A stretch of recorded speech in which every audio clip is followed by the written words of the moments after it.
Sweet, and we're rolling. All right, Chief, how are you doing today? I'm doing great. All right, first, just to get to know you a little bit better, tell us about your team and what flight you went to once you graduated. Yeah, sure. So I was in class 0001, so 0001. So I came in and I came in the Air Force in February of '99. Went through selection, a couple months later, and then started team that summer. And so I was in class 001. We graduated, I believe, 33 folks in that class. And so kind of a strange thing, I actually didn't go straight to field training.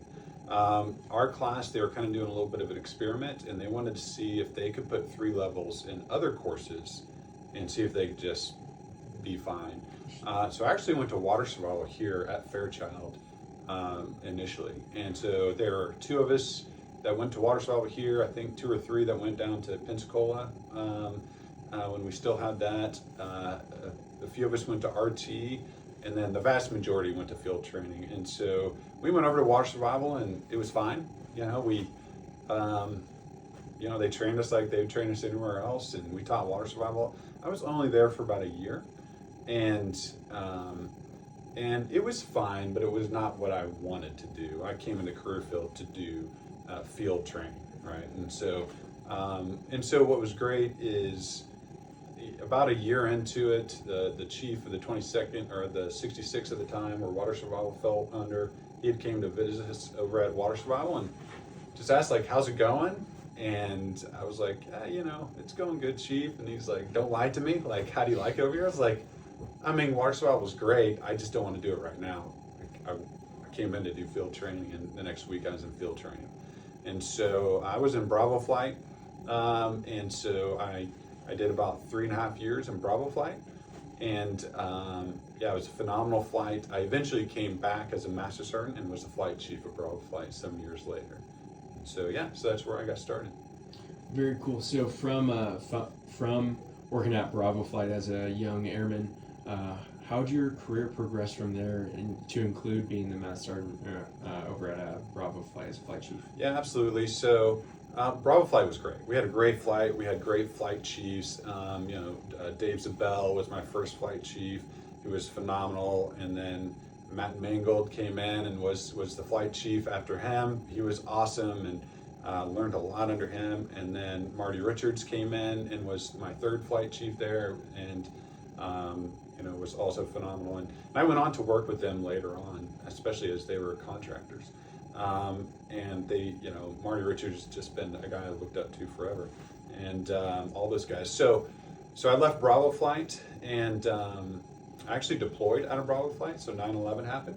While I was in Bravo Flight, I was actually in the field teaching SV-80 when 9/11 happened, and so we all started deploying pretty quickly after that. And so I deployed out of Bravo Flight. While I was deployed, I got an assignment to Pensacola, and so I got back and pretty much packed my stuff up and moved to Pensacola to teach water survival. And that's where my career really changed. And so that's where I got all, except for airborne, which I got here and was a demo jumper. I went down to Pensacola and got all of my jump quals there, and became a jump master, became an air-to-air videographer, and all those things. And so that really kind of steered me over the next couple of assignments where I was going to go. I went from there to Edwards Air Force Base to be a test parachutist. And as I left Pensacola, I got married, and so I realized I should probably try to make some rank, and because I had a family now, growing family to take care of. And we went to Edwards and, picked up Tech Sergeant when I was at Edwards. And because of my parachuting background, there was a need in Japan for someone to come in with that experience. And so Chief Mizell was the functional out there at the time, and so I put in for Misawa, and it just all worked out. So we went to Misawa for 4 years, and Misawa Air Base at the OSS 100% made my career. And so I made Master Sergeant there, and essentially made Senior Master Sergeant there. And it was just because of the opportunities that the SrA guys that we had there, and in Japan, and to deploy, to work around Asia, to do all the things.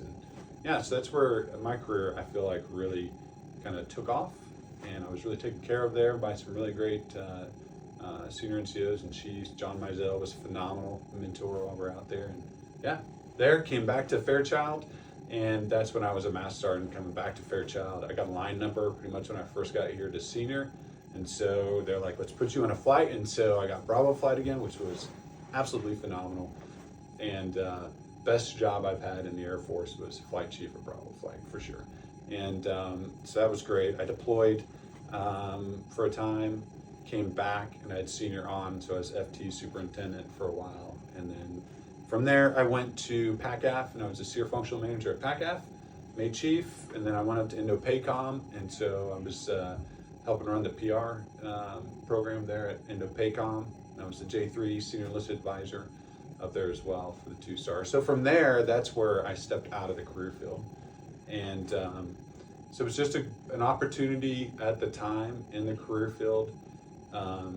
For a chief to step out and do something else. Chief Tony Proctor had already stepped out to be a command chief at the SOG at Kadena, which is now a wing, and it was just the timing was right. And Chief Rob Burton was our career field manager at the time, and we had a lot of discussions. He said, "Hey, if you want to do it, go for it." And so I got hired to be the operations group chief at FE Warren.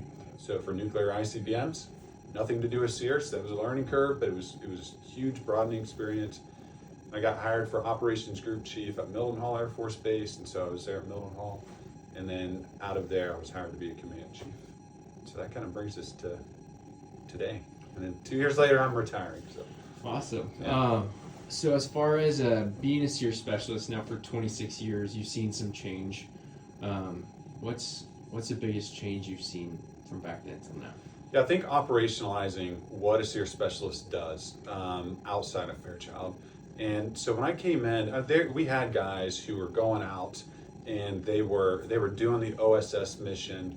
I think like Brian Kasman, guys like that who were already out around the globe doing that mission, and so that operational preparation kind of mission. And but what it did after 9/11 is it just greatly expanded.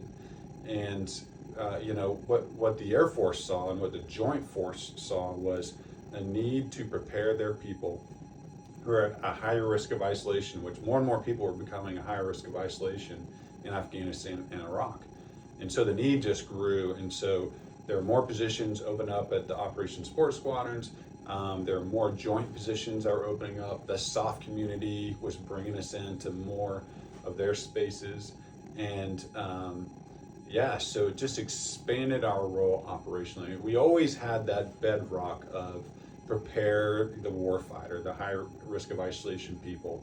So the SrA training, the SrA refresher training, all that stuff was still happening.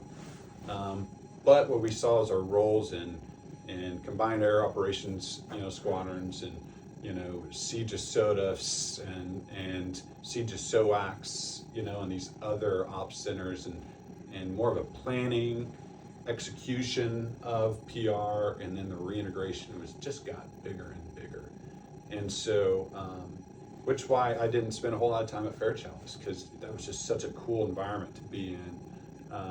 And so that's what really I saw change, really from 1999 when I came in to just a handful of years later. That's where the career field started taking on some really smart SrA specialists. Started saying, hey, our captivity looks different now for an isolated person in Iraq and Afghanistan. Our captors are different. They're not restrained by the Geneva Conventions. They're not going to follow international norms. And so we had to train them at that. So that's where we went from that POW wartime type scenarios we had to peacetime governmental scenarios to hostage detention. That's where the urban evasion lab came about. That's where combatives came about. That's where E2, so escape and evasion. So that's where all that stuff came about in that time period. And it was a really short time period. And it started off just some enterprising SrA guys who are like, we need to do this, and we're just gonna like grassroots do this thing, to it being understood and codified at the service level, and then at the joint service level that, hey, we've got to do better for our higher survival people. So that's really where I saw the big change. Yes, it was a lot. Yeah, so on the topic of change, the future of SrA, do you see any big changes? What are you excited for? Yeah, so we talked about this yesterday a little bit with the SrA alcohol, and so the future is always uncertain. We can prepare for what we think it's going to look like, but if history, teaches us any lesson, it's that something unexpected is going to happen. But what we expect is this great power competition environment where we have a growing China, where we have a hostile Russia, we still have North Korea and all that stuff. This great power competition inevitably creates conflict. And so what we had to prepare for is really we're going back to that mindset of a large theater area of operations where we're going to have the tyranny of distance. So you think about, we have forces in Hawaii or Guam or Japan, Alaska, maybe the Philippines, maybe some other key countries out there, Australia, and we have to fly thousands of miles across open ocean and foreign territory to engage an enemy in their backyard. Like, that's significant. And so that war and the technology that'll be brought to bear in a war like that is something that we've never seen before. And so to be able to plan personnel recovery for an operation like that is a huge lift. And so what I think we'll see in the future is we will see the SrA specialists have to adapt with the military in how we plan, how we prepare, plan, and then conduct personal recovery in an environment like that. That's very denied. It's large, it's huge. But the exciting thing about that is the career field right now is developing a plan to grow SrA specialists to be able to meet that mission need and execute and do great things, be a part of the greater PR umbrella. And so as I learn about, what's happening, for the future of the career field, I mean, it's exciting to know that, are we going to be integrated into special warfare and some of the things they're trying to do? Where are we going to be in the planning and the execution of PR in this great power competition world? The Air Force is changing the way we present forces, the way that we deploy forces, and SrA is going to change right along with that. And I think it's necessary and it's right, and I think SrA will be critical in that. And so I'm just excited to see how SrA adapts to it, because we always do. So how SrA will adapt to it, and how the young men and women in the career field are going to take it forward over the next 20, 30 years, because it'll be incredible. Yeah.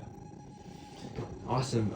So speaking of some things to come, you're retiring.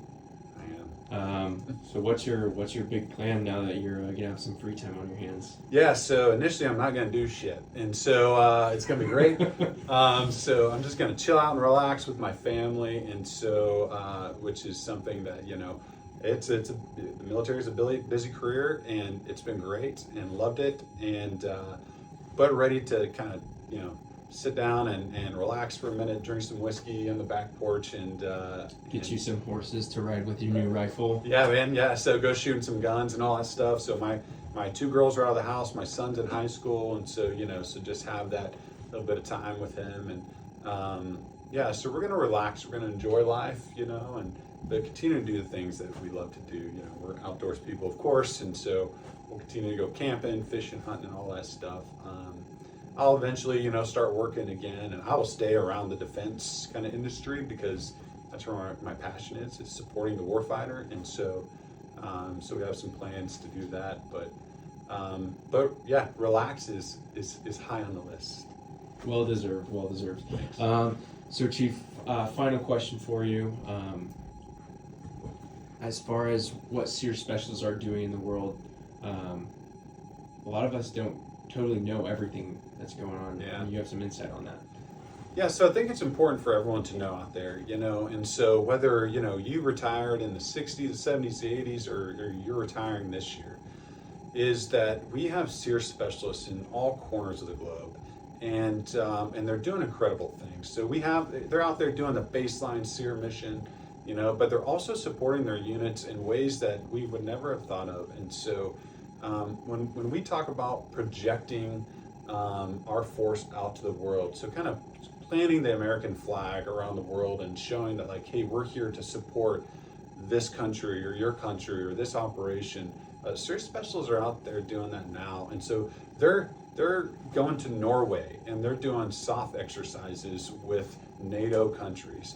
They're in Asia and they're deploying with countries, and units to the Philippines or Indonesia or Singapore, and throughout Japan.